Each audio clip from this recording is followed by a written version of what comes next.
So friends, ಕೇಳಿ cinema ರಾಜ್ಯಾದ್ಯಂತ ಯಶಸ್ವಿ ಪ್ರದರ್ಶನವನ್ನು ಕಾಣ್ತಾ ಇದೆ. ಸೊ ಈ ಕೇಳಿ ಸಿನಿಮಾದಲ್ಲಿ ಮುಖ್ಯವಾದ ಪಾತ್ರ ಹೈಲೈಟ್ ಆಗಿದೆ. ಅದೇ ನಮ್ಮ ಕಿಚ್ಚ ಸುದೀಪ್ ಸರ್ ಅವರ ಪಾತ್ರ. ಕ್ಲೈಮ್ಯಾಕ್ಸಲ್ಲಿ ಬರುವಂಥ ಕಿಚ್ಚ ಸುದೀಪ್ ಸರ್ ಅವರ ಪಾತ್ರ, ಕಾಲಭೈರವ ಪಾತ್ರ ನಮಗೆ ತುಂಬ ಇಷ್ಟ ಆಯಿತು. ಯಾಕಂದರೆ ಧ್ರುವ ಸರ್ಜಾ ಅವ್ರನ್ನ ಕಾಪಾಡೋಕ್ಕೆ ಬರುವಂಥ ದೇವರ ಹೆಸರಿನಲ್ಲಿ, ಅಂದರೆ ಕಾಲಭೈರವನ ಹೆಸರಿನಲ್ಲಿ ಅವರ ಪಾತ್ರ ತುಂಬ ಚೆನ್ನಾಗಿ ಬಂದಿದೆ. ಪ್ರೇಮ್ ಸರ್ ಅವರು ಈ ಸಿನಿಮಾದಲ್ಲಿ ಕಿಚ್ಚ ಸುದೀಪ್ ಸರ್ನ ಒಂದು ಒಳ್ಳೆಯ ರೀತಿ ಇಂಟ್ರಡಕ್ಷನ್ ಆಗಿ ತೋರಿಸಿದ್ದಾರೆ. ಸೊ ಕಾಲಭೈರವ ಅಂದರೆ ನಮಗೆಲ್ಲ ಗೊತ್ತಿರೋ ಹಾಗೆ ದೇವರು ಕಷ್ಟದಲ್ಲಿ ಕಾಪಾಡೋನು ಅಂತ. ಸೊ ಈ ಸಿನಿಮಾದಲ್ಲಿ ಯಾವ ರೀತಿ ಅನ್ನೋದನ್ನು ನಾವು ಕೇಳಿ ಪಾರ್ಟ್ 2 ಬರುತ್ತಾ ಅಂತ ಕಾದು ನೋಡಬೇಕು.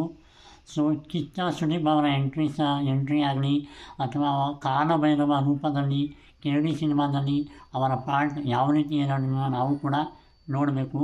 ಸೊ ಹಾಗಾಗಿ ನನಗೆ ತುಂಬ ಇಷ್ಟವಾದ ಪಾತ್ರ ಅಂದರೆ ಕಾಲಭೈರವ.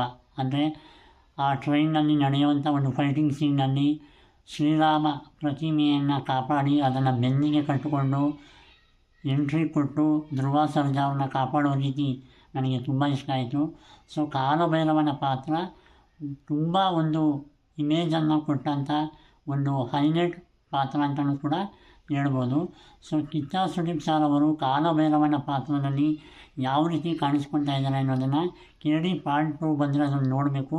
ಮತ್ತು ಈ ಕ್ಲೈಮ್ಯಾಕ್ಸಲ್ಲಿ ಕೂಡ ತುಂಬ ಅದ್ಭುತವಾಗಿ ಅವರಿಗೋಸ್ಕರನೇ ಒಂದು ಸ್ಪೆಷಲ್ ಪಾತ್ರ ಅಥವಾ ಎಂಟ್ರಿಯನ್ನು ಕೊಟ್ಟಿದ್ದಾರೆ ಪ್ರೇಮ್ ಸರ್ ಅವರು.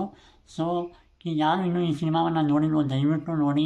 ಸೊ ಈ ಸಿನಿಮಾದಲ್ಲಿ ಮಲ್ಟಿ ಸ್ಟಾರರ್ ಸಿನಿಮಾ ಅಂತಲೇ ಹೇಳ್ಬೋದು. ದೊಡ್ಡ ದೊಡ್ಡ ನಾಯಕ ನಟರು ಕೂಡ ನಟಿಯರು ಕೂಡ ಆ್ಯಕ್ಟ್ ಮಾಡಿದ್ದಾರೆ. ಸೊ ನಾನು ಕೂಡ 2 ಸತಿ ನೋಡ್ಕೊಬಂದೆ. ಸೊ ಕಿಚ್ಚ ಸುದೀಪ್ ಸರ್ ಅವರ ಪಾತ್ರ ಎವರ್ಗ್ರೀನ್, ಮೈಂಡ್ ಬ್ಲೋಯಿಂಗ್ ಅಂತಲೇ ಹೇಳ್ಬೋದು. ಹಾಗಾಗಿ ದಯವಿಟ್ಟು ಇನ್ನೂ ಯಾರು ಈ ಸಿನಿಮಾ ನೋಡಿಲ್ವೋ ನೋಡಿ ಫ್ರೆಂಡ್ಸ್. ಕನ್ನಡ ಸಿನಿಮಾನ ಸಪೋರ್ಟ್ ಮಾಡಿ. ಜೈ ಹಿಂದ್, ಜೈ ಕರ್ನಾಟಕ ಮಾತೆ.